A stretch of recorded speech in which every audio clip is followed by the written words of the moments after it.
بسم اللہ الرحمن الرحیم الحمد للہ والصلاة علی رسول اللہ اما بعد فاعوذ باللہ من الشیطان الرجیم بسم اللہ الرحمن الرحیم۔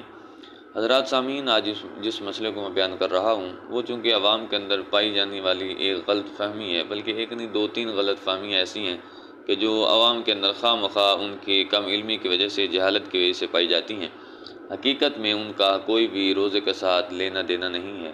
وہ چونکہ اس میں مسئلہ یہ ہے کہ ایک مسئلہ کسی اور جگہ پر ثابت ہوتا ہے تو وہ ان کو دوسری جگہ پر بھی اس کے ثبوت کا شبہ لاحق ہو جاتا ہے،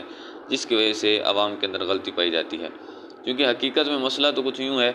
کہ اگر منہ بھر کے آئے تو وضو ٹوٹ جاتا ہے، لیکن چونکہ عوام کو اس چیز کا نہیں پتہ تو وہ یہ سمجھتے ہیں کہ شاید الٹی بھی آ جائے، کہہ بھی آ جائے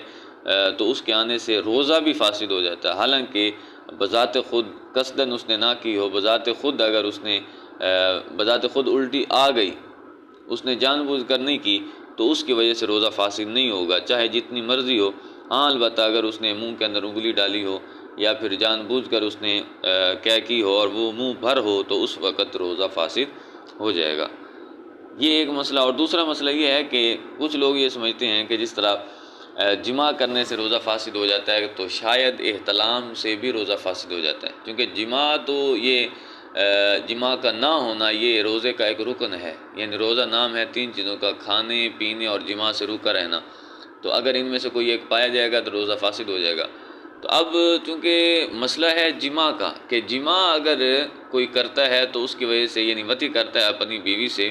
یا کسی اور غلط طریقے سے بھی کرتا ہے تو اس کے ذریعے سے روزہ فاسد ہو جائے گا۔ لیکن اسی پر کچھ لوگ قیاس کرتے ہوئے کہتے ہیں کہ اگر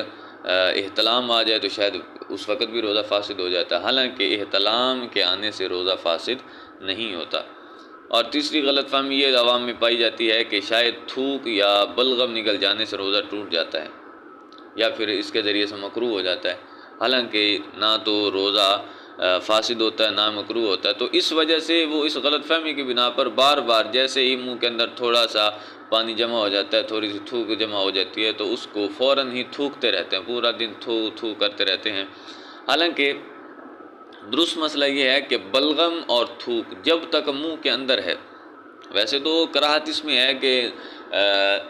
تھوک کو جمع کیا جائے اور جمع کرنے کے بعد پھر اس کو نگل لیا جائے، اس کے اندر کراہت ہے، لیکن بہر صورت روزہ فاسد نہیں ہوگا۔ تو اگر تھوک یا بلغم منہ کے اندر ہے، جب تک منہ کے اندر ہے تو اس کو اگر نگل جائیں تو اس سے روزہ فاسد نہیں ہوگا۔ ہاں البتہ تھوک کو باہر ہتھیلی پر نکال لیا یا پھر بلغم کو نکال لیا، اس وقت اگر اس کو دوبارہ سے نگلا تو اس وقت روزہ فاسد ہوگا، اور یہ ایسا عام طور پر نہیں ہوتا، یعنی کوئی بندہ بھی جو ذی شعور ہے وہ ایسا نہیں کرتا۔ دعا ہے کہ رب ذوالجلال ان غلط فہمیوں سے ہمیں بچنے کی توفیق عطا فرمائے، آمین۔ وما علینا الا